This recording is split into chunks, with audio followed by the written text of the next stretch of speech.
Wash your face. Wash your face is a significant issue because it means literally, don't let your past affect your present.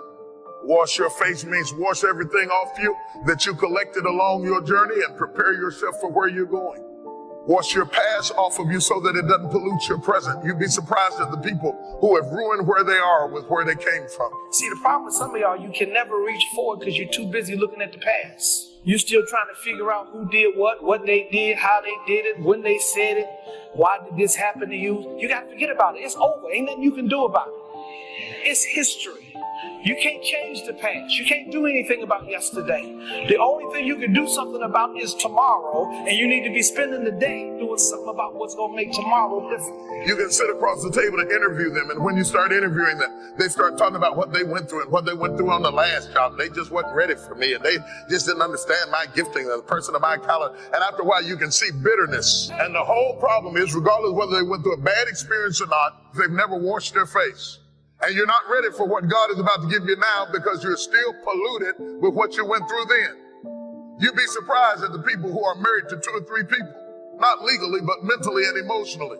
You're with Fred, but you're still angry about Jimmy, and you got an attitude about Willie, and now you're with Fred, treating him like he might be Willie. And just in case you haven't, Jimmy used to do that, and you're ruining your present because your past is still active in your life. The old woman taught the young girl, before you go any further, wash your face. I shouldn't be able to look at you and see your past on your face. Wash it off you. You can't go forward until you wash the past off you. Forgetting those things which are behind. I don't care how long it takes. If it takes laying on the altar, if it takes 6 months, if it takes 6 years, you cannot go forward until you wash your face. You're not ready for Boaz until you wash your face. You got too much stuff on you from yesterday. You must wash your face.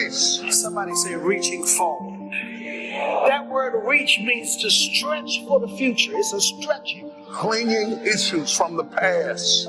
Residue that we can readily detect. It is possible to be delivered from something and still not wash the effects of it out of your lifestyle. I don't care what you got to do to wash your face. Wash your face until people can no longer look at you and determine what you were before. You'd be surprised at the people who can't figure out why their life is being polluted. They've actually been delivered. They've actually gone on in their life, but they fail to wash from their face where they came from, and they look like where they were, and so they're still penalized as if they were where they were. Even though they've come up higher, they didn't wash their face. You got to wash your past off of you, or you will forfeit your opportunity to go forward. And you'll be angry at people and upset at people, but people wouldn't be talking about you if you would just wash your face. You can't go to the bed of Boaz looking like a Moabite. So your big problem is you want to stay in the level of comfort. And God's word is to tell you today, he's going to put you in situations and environment that you're not going to be comfortable. Somebody tell your neighbor, I might not be comfortable now, but I can get comfortable. I might not have been down this road before, but I can come down here enough times to where I know where the turns are and what to do and how to make it. But you got to look ahead. Somebody say, look ahead. Say it one more time, look ahead. Isn't it amazing how God's will and purpose will take you to places that if you're not prepared for, you will keep losing them and not know why? Because nobody has the nerve to look you in the eye and tell you face to face, you need to wash your face. Education doesn't fix this.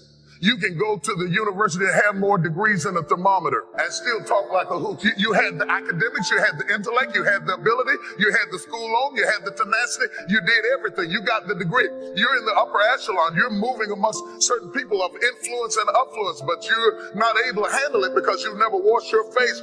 You might as well be in the back of a trailer over in the project somewhere, spitting watermelon seeds over your grandmama's back porch, because for all of your training and education, you never did wash your face and prepare yourself for where you are now, and you're trying to change the whole system to fit you when you have to fit the situation. Everything's not going to change for you. You've got to, oh God, who am I talking to today? What am I trying to tell you?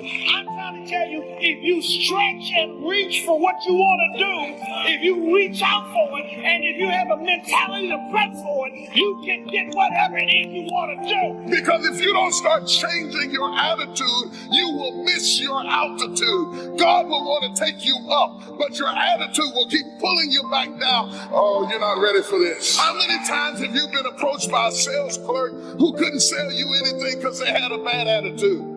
Somebody else walked up to you and sold it to you, and you bought it with the quickness because they knew how to approach you. Don't think that it's all about the product. It's about the personality too. If you got a personality, God will bless you. Somebody say you got to forget some things. And sometimes it means you got to forget some people. A person who can forgive nothing is a person who's totally destroyed psychologically and emotionally. Yes, that's the story of two monks on a pilgrimage, and they come across, in a village, they come across a young 17-year-old girl with a long kimono trying to cross a very muddy road, but she's not daring to step into the mud. So one monk picks her up, carries her across the road through the mud, puts her down, and so the monks walk on in silence for another 4 or 5 hours, just practicing noble silence. And then after 4 or 5 hours, they're getting close to their destination. One monk says to the monk who had picked up the girl, "Oh, you know, we shouldn't have done that because we monks are not supposed even to touch women. So you shouldn't have picked up that girl. You're not supposed to do that." And the other monk says, "Oh, are you still carrying that girl? I put her down hours ago." So the other monk was still carrying the girl, the event, in his head. 4 hours and later. For 4 hours he was walking with this burden. Yes, right. And that shows the reluctance of the human mind to let go of the past. Forgive any relationship that you ever had that didn't work out. Now this is hard because it's so personal and it's so painful. If you then forgive every previous relationship, you accept that you were at least partially responsible for getting into the relationship. You were definitely responsible for staying in the relationship.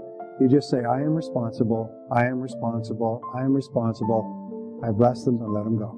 And just let it go. Because in letting them go, you set yourself free. By not letting them go, you're keeping yourself in prison, in an emotional prison. Forgiveness is giving up the hope that the past could be any different. I think for myself, and I know many of you, you think forgiving means accepting what has happened to you. Well, it is accepting that it has happened to you. Not accepting that it was okay for it to happen. It is accepting that it has happened, and now what do I do about it? Forgiving is giving up the hope, not holding on, hoping, wishing that it could have been any other way than it actually was. Giving up the hope that the past could be any different. And when I got that, I think it took me to the next level of being a better person, because I don't hold grudges for anything or any situation, and neither should you. It's letting go so that the past does not hold you prisoner, does not hold you hostage.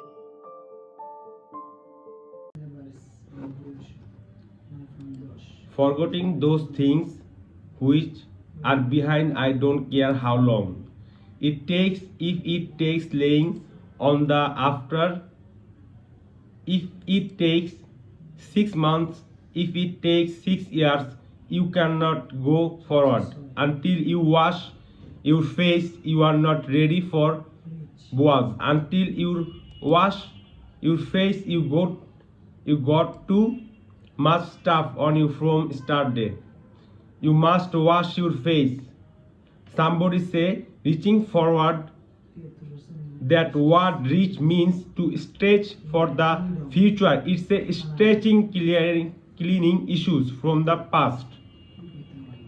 It's a residue that we can readily detect it is possible to be delivered from something and still not wash the effects of it out of your lifestyle. I don't care what you got to do to wash your face, wash your faith until people can no longer look at you and determine what you are before to be surprised at the people who cannot figure out why their life is being polluted. They have actually been delivered, they have actually gone on in their life, but they failed to wash from their face where they came from, and they looked like where they were, and so they are still penalized as if they were where they were, even though they have come up higher. They didn't wash their faith. You got to wash your past of you, or you will forfeit your opportunity to go forward, and you will be angry at people, that upset at people, but people would not be talking about you. If you just wash your face, you can't go to the bed of Boaz looking like a Moabite. So your big problem is want to stay in the level of comfort. And God's word is to tell you today, He is going to put you in situation and and environment that you are not going to be comfortable. But He tell you never. I might not be comfortable now, but I can get comfortable. I might not have been down this road.